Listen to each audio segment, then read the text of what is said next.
Olá pessoal, está começando mais um episódio do Cast for Closer, seu podcast para dominar inside sales e colocar suas metas no bolso. Lembrando que esse é mais um episódio patrocinado pela Growth Machine, a maior autoridade do mercado em revolucionar a capacidade de geração de receita de empresas B2B. Para você conhecer mais, acesse growthmachine.com.br. E já no episódio de hoje, o tema é transformando SDRs em vendedores para você, gestor, que está com problema nessa área, que quer estruturar a área de pré-vendas, que já está pensando na transição do time de pré-vendas para a posição de vendedores. Esse episódio é para você. E para a gente falar sobre esse assunto, a gente trouxe o Guilherme Avelino. O Guilherme é coordenador de vendas na Sodexo. Ele já teve passagem por muitos lugares, Rock Content, mais recentemente pela Simpla. Gui, seja muito bem-vindo ao Cast for Closers, cara. Teu primeiro episódio com a gente, fica muito à vontade para se apresentar, para falar um pouquinho da Sodexo. Fala, Diego. Cara, primeiro, muito obrigado aí pelo convite. Eu gosto demais do podcast de vocês, então estou feliz de estar entre a turma boa que vocês já entrevistaram aí. Cara, hoje eu cuido aqui da parte de pré-vendas na Sodexo, dentro do time de Inside Sales. Comecei tem 8 meses, né? Como você falou, eu já passei por várias startups aí, sempre trabalhei com vendas. E eu vim para cá recentemente porque a gente tem esse objetivo, né, de montar um time de Inside Sales, montar um time de alta performance aqui. A gente já está fazendo esse projeto, a Sodexo já faz esse projeto há 2 anos e eu vim para participar dele, estou bem satisfeito aqui. Pô, que demais, bem. Mergulhando na primeira dúvida, Avelino, cara, normalmente quando a gente fala nesse assunto, não dá para não pensar primeiramente nessa transição de SDR para vendedor, no perfil e nas habilidades, seja técnicas ou interpessoais, para a gente fazer essa transição de cargos, tá? Que cuidados vocês estão tomando aí no perfil e nas habilidades do SDR que vocês julgam ser necessárias para um bom vendedor? Diego, a primeira coisa que a gente olha, cara, é muito mais dar uma olhada no perfil do que nas habilidades, em princípio. É uma profissão difícil, a gente sabe o tanto que é fazer a parte que é mais difícil, a parte que é em maior volume e a parte que acaba sendo menos recompensadora do processo, assim. Não tem aquela satisfação de fechar uma venda, de trazer um cliente novo. Na verdade, você tem que ficar ali agendando reunião. E então a gente olha muito mais o perfil, que para você conseguir passar um tempo nessa profissão e assim conseguir ficar um ano e meio aí, que talvez a gente ache que é o máximo, cara. Perfil é muito mais importante que a habilidade a gente treina. E um perfil de alguém que esteja disposto a fazer a parte mais difícil do trabalho, a aprender rápido e a fazer um alto volume, seja de disparo de e-mail, seja de ligação, e seja principalmente assim, de ouvir não, é mais importante do que as habilidades que você tem. Então a primeira coisa que a gente olha, cara, é o perfil, assim, se a pessoa tem como eles falam, os americanos falam, se tem um work ethic alto, se é alguém que vai chegar, vai fazer todas as tarefas que precisa, vai fazer todas as ligações que precisa, que não vai ficar enrolando, que tem esse perfil a gente procura, é a primeira coisa que a gente olha.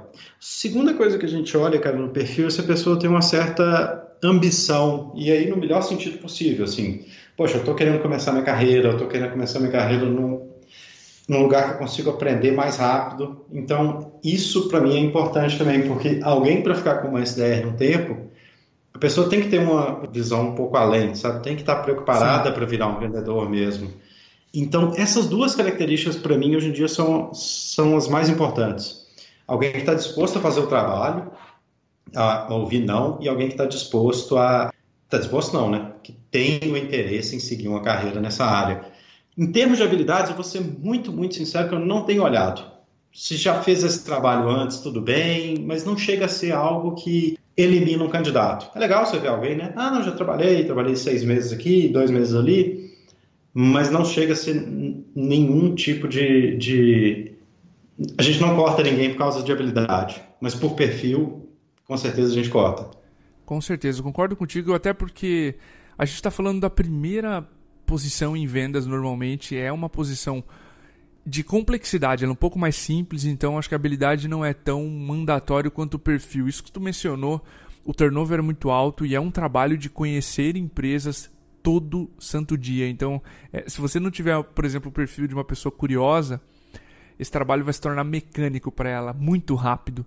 E aí vai ter desmotivação, vai ter turnover, né? Se a gente puder trazer pessoas com o perfil adequado para a vaga e treinar as habilidades, especialmente para essa posição, faz muito sentido. Não, concordo 100%. Curiosidade, então, até eu esqueci de falar no começo, mas curiosidade eu acho que é fundamental para aguentar o dia a dia de repetir aquela mesma ligação 10, 20, 30 vezes. Conseguir Aham. achar uma coisa nova em cada empresa com quem ele consegue falar. Nossa, perfeito, porque senão vai se tornar monótono, né? Se ela não conseguir fazer aquilo, uma coisa divertida, que ela tenha interesse em fazer, em conhecer, em ajudar, vai se tornar monótono. Cara, ótimos pontos.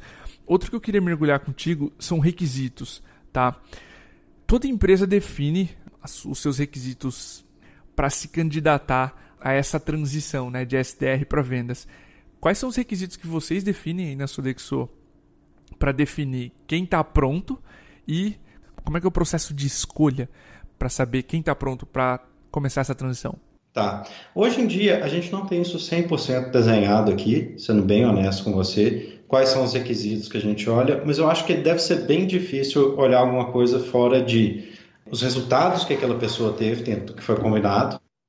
Então, se alguém está fazendo 120, 130% da meta com recorrência, que é o mais importante, não Perfeito. adianta ter um mês ótimo e depois cair, eu acho que é a primeira coisa que a gente vai olhar. Consistência é muito importante, que a pessoa demonstra para você que ela dominou a profissão, que ela sabe o que ela está fazendo, que aquilo não chega a ser um ponto de sorte, sabe? Ah, um mês eu fiz Aham. 30, no outro eu fiz 12. Então, essa consistência eu acho muito importante. E uma consistência próxima ali de uma meta, né? Olha, eu estou sempre entregando, sei lá, entre 80% e 120%, é algo interessante. Mostra que a pessoa conseguiu aprender o que ela tem que fazer. Agora, como a gente ainda está bem no início dessa questão, não tem tantos requisitos fora esse. O que a gente faz é tentar orientar, e aí eu tento orientar cada uma das pessoas que estão aqui, de acordo com o que ela escolheu para a carreira dela. Então, muita gente quando entra aqui fala assim, eu estou querendo ir para o marketing, estou querendo ir para venda de campo, estou querendo ir para inside sales, e aí a gente começa a orientar. Recentemente a gente teve um caso aqui de uma pessoa que trabalha em inside sales que me procurou, ela fez olha, estou procurando, né, daqui a um ano eu vou estar pronto para ser promovido e eu queria saber o que eu faço. Ela vai fazer um ano de Que casa legal. em 2 a 3 meses. Falei, ó, faz o seguinte, você tem 3 meses aqui para frente, começa a fazer sua meta. Ela conseguiu fazer a meta de 3 meses em 2 e pouquinho. Falei, pô, você tem umas 2 semanas livres aí no final? Entre em contato com as pessoas das áreas que você quer trabalhar e pergunta para elas diretamente que tipo de habilidade elas estão esperando. Então, ao invés de ficar esperando ser convidada, mais ou menos ela fez o seguinte, olha, ou você que cuida de tal área, o que você espera? O que você está esperando de um profissional para vir trabalhar aqui? O que eu tenho que aprender antes? Então, por enquanto, como a gente ainda não está no momento de ter esses critérios bem separados, cara, eu estou mais ou menos orientando a pessoa para ela entender como é que funciona a carreira dela, inclusive para o próximo passo. Perfeito. Você tem que estar pronto 3 meses antes, você tem que estar pronto 6 meses antes, e você tem que perguntar assim, o que eu tenho que aprender para estar apto a me candidatar a uma vaga interna. Muito massa, Jimmy. Cara, uma coisa que eu tenho visto aqui para essa pergunta, a empresa dividir em métricas de atividades e resultados, tá? Porque a gente sempre fala, o SDR que perde a noção de que inside sales é um jogo de números, ele não consegue performar, não consegue ser consistente. Então, sim, ligações, atividades, né, e-mails, ligações, social points, viram reuniões que viram vendas. Então, para o SDR, as duas primeiras pontas são o mais essencial. Então a gente monitora como aquele SDR está em relação às atividades, porque não dá para ficar cobrando ele por resultado somente do tipo bate a meta, como é que estão as atividades, como é que está o esforço dele ou dela para bater a meta, e assim a métrica de resultado, como é que esse esforço está sendo traduzido em número de reuniões agendadas para que a gente consiga instrumentar esse profissional para bater a meta de forma consistente. Então, se as empresas que estão ouvindo agora a gente puderem dividir em métricas de atividades do tipo e-mails enviados, atividades feitas no dia, volume de ligações mensais, elas conseguem ser mais acionáveis na direção da meta, que é para o SDR normalmente reuniões agendadas. Seriam meus 50 centavos aí para adicionar a estrutura que tu mesmo comentou. Uhum. Acho que a princípio, para manter, para dar uma olhada nessas métricas, quem estiver começando, eu sugiro mais ou menos assim: pega seu time de SDR, pede ele para focar naquilo que eles controlam. Então, assim, se eles conseguirem focar nas duas coisas que eles têm um controle mais próximo, que é número de ligações, número de e-mails, né? Número de atividades de prospecção aí, e aí, dependendo de como sua empresa funciona, você vai definir quais atividades são, e a qualidade das reuniões que eles agendam. Porque Perfeito. se eles conseguirem agendar boas reuniões, é mais fácil, você sabe que o dinheiro vem, você sabe que o resultado financeiro vem no final. E tentar controlar o resultado financeiro, especialmente no começo, como você ainda não entendeu exatamente assim como é que esse processo vai funcionar, como é que seu vendedor vai receber um agendamento vindo de outra pessoa, o tempo que você precisa errar até você ter um processo rodando, né, quantas reuniões ruins você tem que marcar. Então, no começo, especialmente, foca nessas três métricas que eu acho que são as principais. Quantas atividades você tem que fazer para você conseguir marcar uma boa reunião? E o que é essa boa reunião no final do tempo? Que muitas vezes, especialmente quando você está trabalhando com SDR, cara, geralmente você tem um ciclo de vendas mais longo e um ticket mais alto. Perfeito. Então, assim, eu já vi acontecer, já aconteceu comigo em outros locais, que é o quê? Você demora 6 meses para entender que você estava errado.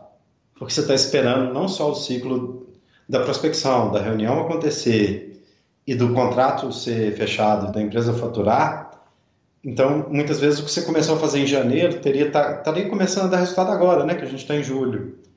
6 meses para você entender que você está errado, cara, é muito ruim. É. É muito ruim para você começar a corrigir seu processo. Então, se você focar ali num espaço de tempo menor, você consegue entender melhor as safras daquilo que você está produzindo e como é que elas estão evoluindo.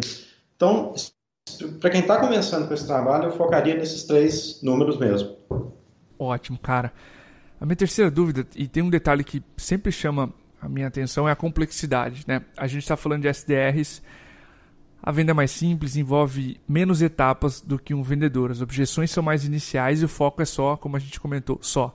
Não é demérito, mas o foco é unicamente agendar a reunião, enquanto o vendedor vai se preocupar com todo o processo, depois da primeira reunião. Como é que vocês preparam o SDR no treinamento para essa transição da prospecção para vendas? Uhum. No treinamento que a gente coloca primeiro para SDR é muito simples, eu acho que ele não varia tanto de lugar para lugar, né? É você conseguir fazer aquela ligação, a ligação fria, conseguir qualificar a empresa e conseguir entender se aquilo é uma prioridade ou não. O que a gente mais tem feito aqui em termos de treinamento agora é deixar o pessoal um pouco livre para ter uma conversa Legal. ao invés de fazer uma qualificação, porque eu já vi muito isso acontecer também. A pessoa chega e já vai enchendo a lead de pergunta. Ah, porque eu tenho que qualificar, eu tenho que qualificar. Quantos funcionários você tem? Quanto você paga disso? Quanto você paga daquilo? Quanto que você está gastando em tal coisa? E acaba que esquece de marcar uma reunião com alguém que tem interesse no produto, que é o mais importante que tudo. Então a gente está focando neles mais ou menos com aquilo que a gente falou no começo. Olha, vamos ter uma certa curiosidade, entender o momento da empresa, entender o que eles estão precisando. É melhor você conseguir ter uma boa conversa e às vezes ter que desqualificar uma lead ali porque não tem perfil, do que você tentar agendar às vezes e dar no show com uma lead que você tem 100% qualificada, porque você acabou de ver que elas não tinham um interesse tão grande. Então, no treinamento, a gente tem focado mais ou menos nisso. E na parte normal, né? Poxa, como está a sua ligação? Quebrando uma ligação em etapas menores e avaliando como Legal. é que cada um faz cada coisa. Então, como é que você faz, né? Como é que você dá o primeiro, dentro daquele primeiro contato, o que você tem que falar, como é que você se apresenta. Cada uma dessas etapas a gente tem quebrado e, assim, avaliado como é que eles evoluem. Hoje em dia, vou comentar que eu não estou tão por dentro assim do time de vendas mesmo para ver como é que eles estão fazendo esse treinamento, né? Uhum. Mas eu acho que ela facilita por dois motivos. Você já avaliou a pessoa, você já viu que se ela tem mais ou menos a cultura da empresa, né? Ela já passou um ano aqui com você, então ela já está em contato direto. Então você já sabe ali se ela vai ter o perfil, vai ter a cultura, vai ter as características que você procura para o seu time de vendas. E se ela ficou um ano como SDR e ela conseguiu aprender, ela conseguiu igual a gente mencionou antes, ter o controle da situação que ela está trabalhando, ou seja, consegue agendar leads de qualidade com recorrência, ela já meio que mostrou que ela aprende rápido, porque ela consegue pegar as habilidades que ela precisa para uma nova função. E aí é treinamento específico de vendedor que você sabe como é que é. Poxa, lidando com objeções, fazendo uma qualificação, fazendo um fechamento de uma venda. Então são aqueles passos bem específicos ali do processo. Eu sempre uso muito a metáfora que é igual treinar atleta. Na prática, treinamento é uma coisa que tem que ser todo dia e tem que ser bem repetitivo. Olha, você está fazendo isso, você está fazendo aquilo, você está qualificando direito, você está fazendo a abertura da ligação certa. Se você conseguir trabalhar ela dessa forma, o que muda é a habilidade que você vai desenvolver quando ela mudar de cargo. É uma outra habilidade que você tem que treinar todo dia. Ótimo. Um pouco mais de diagnóstico, de entendimento de problema, implicação, enfim. Sim, o que a gente tem visto aqui, Jimmy, que tem funcionado muito bem, é colocar os SDRs junto nos roleplays, tá? Nos bootcamps, aqui nas reuniões de sexta-feira, junto com os vendedores para analisar as calls, enfim. Ele ou ela já vai sentindo como é que é o próximo passo, já vai ajudando o time de vendedores a melhorar a própria ligação, já é objeto de análise também, porque o time também ajuda os SDRs a melhorar as ligações iniciais. Então esse intercâmbio entre SDRs e vendedores já começa cedo. Aqui na MeTime a gente já viu em vários lugares para que eles consigam se imaginar dando o próximo passo, tá? E a venda fica uma coisa só na cabeça da pessoa.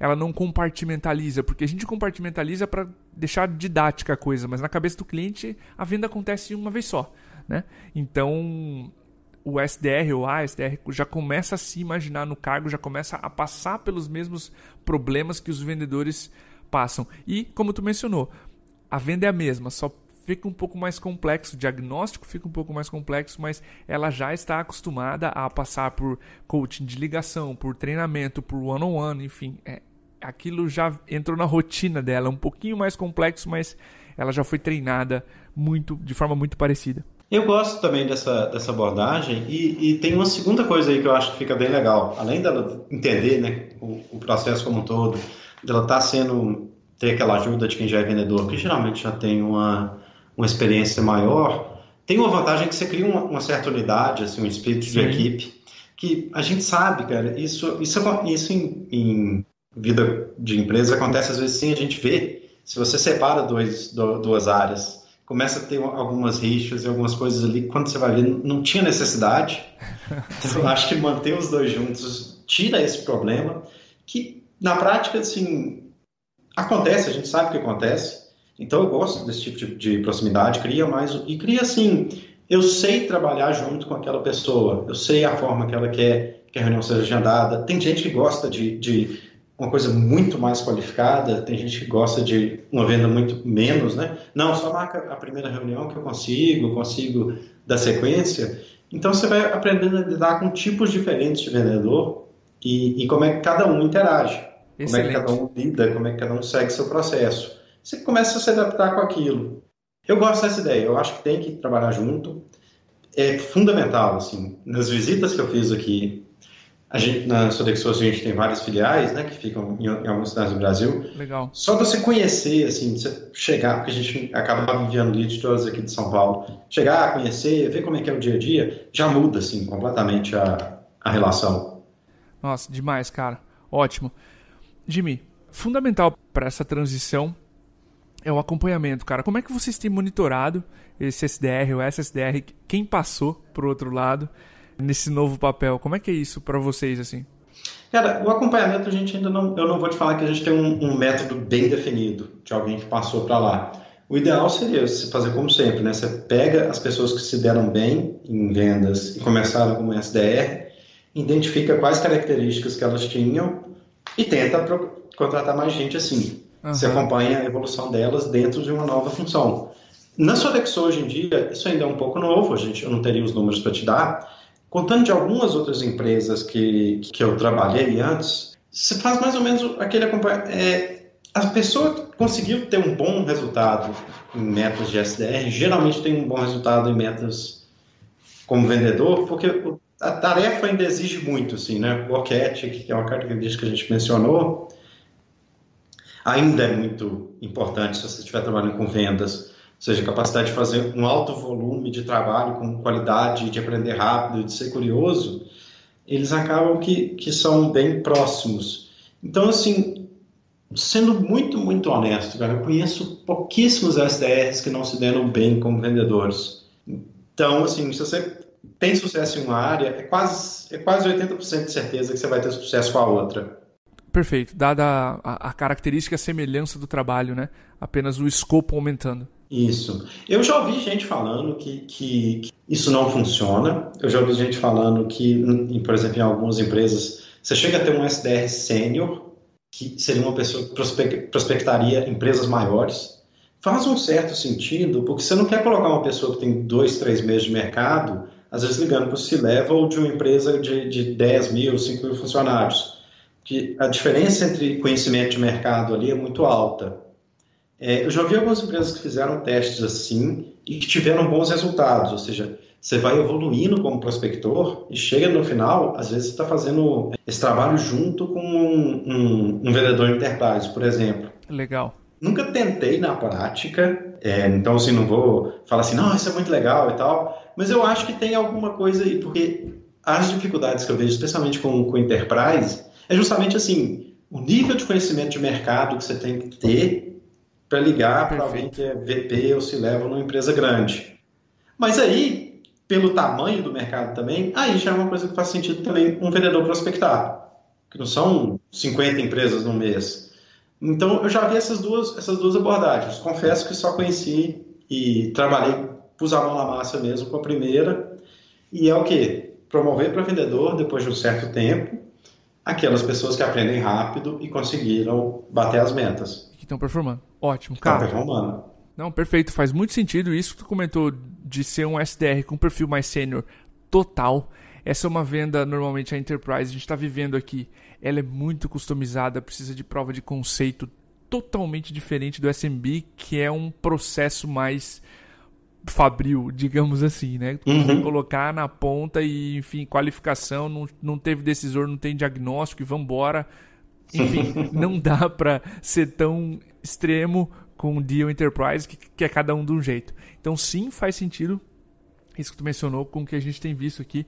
Jimmy, pra gente finalizar, man, digamos que essa transição tenha sido um sucesso, tá? Como é que vocês cuidam da reposição de alguém que vocês enviaram para o time de vendas, né? Como é que você torna esse ciclo, como é que você fecha esse ciclo e garante a reposição por outra boa peça?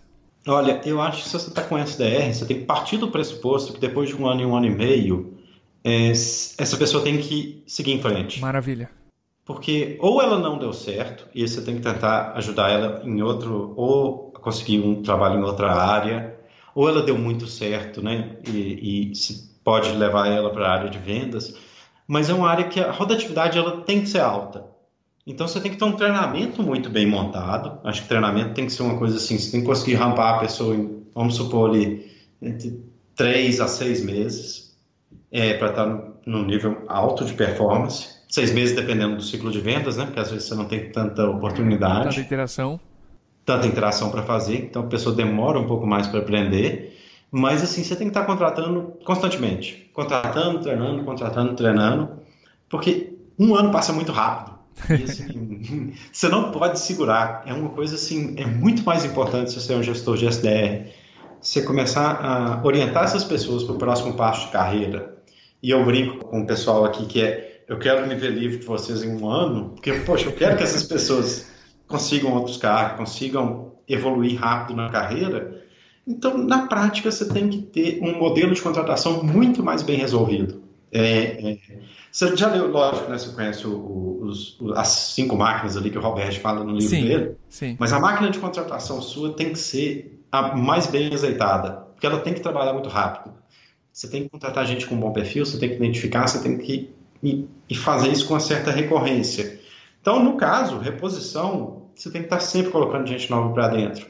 Com a vantagem que é uma contratação, eu vou dizer mais fácil, porque você não tem que olhar, você olha mais o perfil do que em outras vagas que você tem que olhar perfil e habilidade.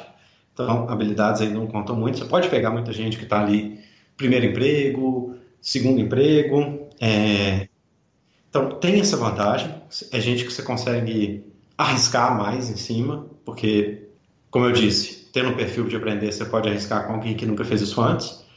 E, assim, tentando trazer sempre 2, 3 pessoas todo mês, dependendo do volume de vendedores que você vai precisar, eu acho que a melhor forma. Então, gasta muita parte do seu tempo se você estiver começando para entrevistar e montar um pipeline ali de contratação. Ótimo, essa ideia de manter um pipeline de contratação pelo turnover, pelas pessoas que vão dar certo e vão dar errado, é muito importante para que a gente não pare a máquina de talentos também de contratação, como o Roberto falou. Eu lembro que no livro ele diz, eu já contratei medalhista olímpico, biólogo, saxofonista, todos os perfis que tu imaginar, por, de repente, sucesso anterior, por resiliência, enfim. Então, ótima dica. Cara, que aula. Jimmy, obrigado, viu, cara? Adorei o episódio. Eu tenho certeza que quem tem essa dor agora aprendeu muito mais e está disposto, vai conseguir implementar essa máquina de transição aí, digamos assim, de SDRs para vendas com muito mais facilidade, cara. Fique à vontade para deixar seu abraço, deixar seu contato para nossa audiência, para quem quiser falar com você, enfim. Bom, Diego, eu que agradeço, cara. Adorei a conversa. Como eu disse, eu gosto mais do podcast aí de vocês. Valeu demais pelo convite. Eu que agradeço. Quem quiser me encontrar, acho que o LinkedIn é o jeito mais fácil. Hoje em dia eu respondo por lá, respondo rápido. Se você procurar Guilherme Avelino ali, você vai achar, acho que não tem muitos. Cara, queria muito, assim, dar os parabéns aí. A empresa está de parabéns, vocês estão mandando muito bem. O conteúdo está ótimo, o produto está ótimo. Cara, seria isso. Ótimo, cara. Muito obrigado mais uma vez pelas palavras e por elogiar também o produto da MeTime. Pessoal, um grande abraço. Até o próximo episódio.